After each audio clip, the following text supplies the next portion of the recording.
Dia tidak terlihat oleh mata. Al-Quran, Surat Al-An'am, ayat ke-103. Maksud dari ayat ini adalah Allah Subhanahu wa Ta'ala tidak dapat dilihat oleh mata manusia ketika masih berada di bumi, karena Allah Subhanahu wa Ta'ala adalah zat yang begitu suci. Sesuatu yang punya embel-embel terlalu atau paling tentu tidak mungkin dan mustahil untuk digambarkan. Misalnya, seorang pelukis disuruh melukis wajah seorang pria dengan clue dia harus melukis wajah pria yang paling tampan. Tentu pelukis itu tidak akan bisa menginterpretasikannya ke dalam lukisannya, sebab sesuatu hal yang berpredikat terlalu, misalnya terlalu bulat, terlalu tinggi, terlalu lancip, sangat sulit digambarkan dengan logika manusia yang terbatas. Karena itu, Allah Subhanahu wa Ta'ala yang mempunyai seluruh sifat terlalu atau paling sangat mustahil untuk bisa dituangkan ke dalam sebuah lukisan. Dan karena itu pula, Islam meyakini bahwa Allah Subhanahu wa Ta'ala atau Tuhan tidak bisa dilihat ketika manusia masih hidup di dunia. Tapi bagaimana dengan gambar ini?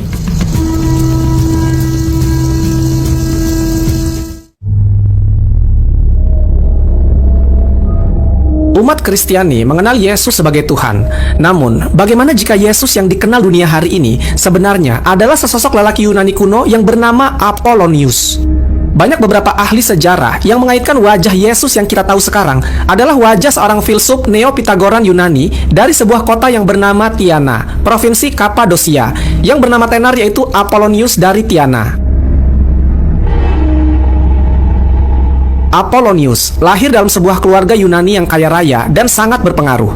Meskipun tanggal kelahiran dan kematiannya tidak jelas, tapi sebagian besar para ahli sejarah sepakat mengatakan bahwa Apollonius adalah orang yang hidup sezaman dengan Yesus dari Nazaret atau Nabi Isa alaihissalam. Apollonius ini telah menjadi pusat perhatian sepanjang sejarah karena memiliki kisah hidup yang paralel dengan cerita hidup Yesus Kristus. Kisah hidup Apollonius lebih banyak diwarnai oleh sejarah dan mitos daripada dokumentasi yang konkret. Dia dikatakan memiliki kelahiran yang luar biasa dan kehidupannya kemudian diwarnai oleh kebijaksanaan dan kehidupan yang asketis. Sama halnya seperti Yesus, Apollonius juga dikisahkan memiliki kehidupan awal yang suci dan penuh dengan kebaikan moral. Sepanjang hidupnya, Apollonius mengejar pengetahuan dan kebijaksanaan. Dia mengembara ke berbagai tempat suci di Yunani, Mesir, Persia, dan India. Dia juga belajar dari berbagai guru spiritual. Kehidupan asketisnya menunjukkan kemiripan dengan gambaran Yesus yang hidup sebagai pria suci dan mengabdi kepada orang miskin. Salah satu peristiwa penting dalam kehidupan Apollonius adalah pertemuannya dengan Kaisar Romawi, yaitu Domitian. Pada suatu kesempatan, Apollonius mengkritik kebijakan pemerintahan Domitian yang dianggapnya korup dan tiran. Namun, berbeda dengan Yesus yang dihukum mati, Apollonius justru tetap hidup dan bahkan dihormati oleh banyak orang. Lalu ada kisah lain juga yang menciptakan paralel dengan Yesus adalah sebuah mukjizat yang dikaitkan dengan Apollonius. Dia dikisahkan pernah melakukan penyembuhan, mengusir roh jahat, dan bahkan dikatakan Apollonius pernah bangkit dari kematian.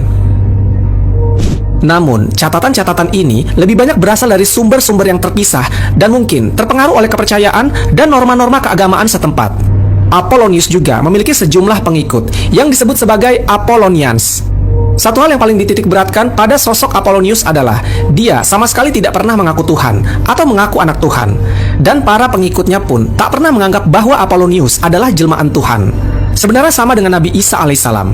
Pun Nabi Isa alaihissalam tak pernah mengaku bahwa dirinya adalah Tuhan atau anak Tuhan. Ini menurut pandangan kaum muslimin. Namun sayangnya, ajaran tauhid yang disampaikan Yesus berubah secara keseluruhan semenjak Paulus mendeklarasikan Yesus sebagai Tuhan.